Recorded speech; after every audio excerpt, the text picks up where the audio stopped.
அனைவருக்கும் வணக்கம். வாழ்க வளமுடன். இன்னைக்கு என்ன பார்க்க போறோம் அப்படின்னு பார்த்தீங்கன்னா, நேற்றுக்கு என்னோட விடுமுறை நாட்கள். ஞாயிற்றுக்கிழமைனா எனக்கு என்ன மாதிரி வேலை பார்க்குற எல்லா பெண்களுக்குமே விடுமுறை உண்டு. அதில் முக்கால்வாசி பேர் போகிறது எங்கே அப்படின்னு பார்த்தீங்கன்னா கோயிலுக்கு தான் போகும்.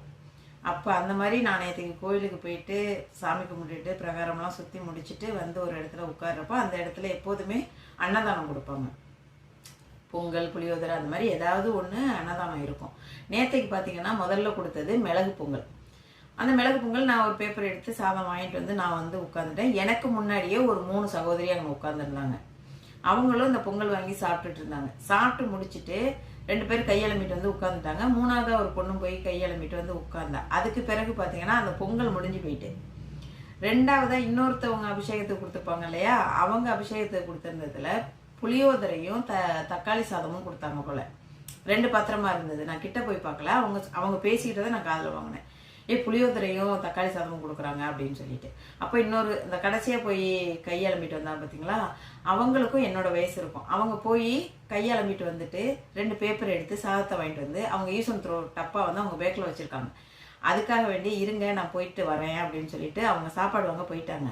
இங்கே 2 பேர் உட்காந்துருந்தவங்க அந்த பிள்ளைய ஒரு மாதிரி பேச ஆரம்பித்தாங்க.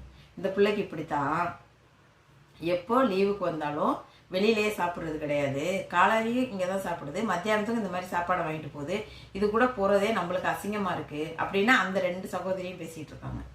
ஆனால் இந்த பாப்பா என்ன பண்ணணும், அந்த சாப்பாடை வாங்கிட்டு வந்து வச்சுட்டு டப்பாவை எடுக்க சொல்லி அந்த டப்பாவில் 2 பக்கமும் அந்த சாதத்தை வச்சுட்டு நான் மத்தியானத்துக்கு இதை சாப்பிட்றேன் அப்படின்னு அது சொல்லிடுச்சு.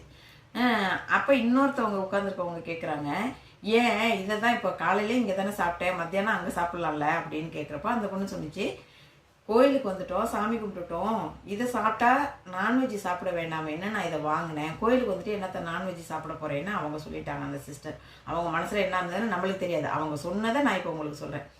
ஆனால் அவங்க அதை சொல்லிவிட்டு அந்த சாப்பாடை எடுத்து வச்சுட்டு கையெல்லாம் அந்த சாதம் பட்டுருச்சா, திரும்ப அவங்க போனதுக்கு பிறகும் திரும்பவும் அந்த பாப்பாவை இவங்க 2 பேரும் பேசிக்கிறாங்க. இது சும்மா சொல்கிற வேலை, அது 10 பைசா செலவு பண்ணாது, வாங்குற காசை மொத்தமாக ஊருக்கு அனுப்பிடும், அது செலவு பண்ணதுன்னா ஃபோனுக்கும் பஸ்பேருக்கும் தான் வச்சுக்குது அப்படின்னு அவங்க சொல்லிட்டாங்க. ஆனால் உண்மை அதுதான். நிறைய பொம்பளை பிள்ளைங்க மட்டும் இல்லை, ஆம்பளைங்களாம் அப்படித்தான். வாங்குற காசை வீட்டுக்கு அனுப்பிடுவாங்க, தன்னோட தேவைகளை யோசிக்கிறது கிடையாது. ஆனால் ஊரில் உள்ள அத்தனை பேரும் வெளிநாட்டில் இருக்கவங்க சந்தோஷமா இருக்காங்க, ஜாலியாக இருக்காங்கன்னு சொல்கிறாங்க. ஆனால் அந்த பொண்ணோட நிலைமையில யாரும் இருந்து பார்த்தா தான் தெரியும். இது உண்மையாக நேற்றுக்கு நடந்த கதை. நான் இங்கே நடக்கிறதெல்லாம் வீடியோவில் சொல்லக்கூடாதுன்ட்டு பேசாமல் இருந்தேன். ஆனால் நேற்றுக்கு நடந்ததை நான் உங்கள் கூட பகிர்ந்துக்கணுன்னு இதை சொல்கிறேன். இந்த மாதிரி பதிவுகள் உங்களுக்கு வேணும்னா நீங்கள் கமெண்ட் பாக்ஸில் சொல்லுங்கள். ஒரு நாளும் ஒரு விஷயங்களை நான் பார்க்குறேன். ஆனால் மனசுக்கு ரொம்ப கஷ்டமாக இருக்குங்க.